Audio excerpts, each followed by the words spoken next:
So, you've scoped out your training and decided a quiz is essential for your course.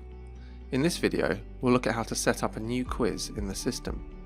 Before you can start adding any questions to your quiz, you'll first need to set up the overall quiz settings. To start, you'll want to add a new quiz activity in a course. You'll then want to add a name and a description, as well as decide whether to display the description on the course page. In the timing section, you're able to define when the quiz is available for people to try it.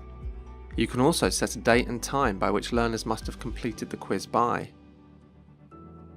If it's appropriate for your learners, you can even set a time limit on the quiz and specify what will happen once the limit expires. If you're using the quiz to see if learners have understood the course content, then adding a passing grade to the quiz can raise the stakes for learners. I'm going to require my learners to gain a minimum score of 8 to pass the quiz. You can add as many attempts as you think your learners will need. While setting up the grade, you can also define how the final grade will be calculated in the system, either by taking the learner's best attempt or their average grade. You can set up the quiz to include as many questions as you wish per page, and decide on the navigational method. If sequential is chosen, then learners have to take the quiz questions in order and can't skip ahead.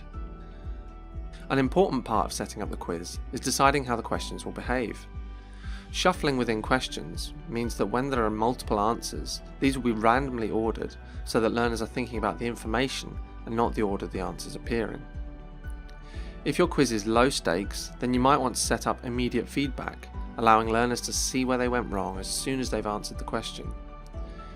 It's worth spending some time with the settings here to think about how you'd like learners to receive feedback. As there are many different ways to set up the review options and feedback for a quiz, there is a separate video in this course that will focus on this.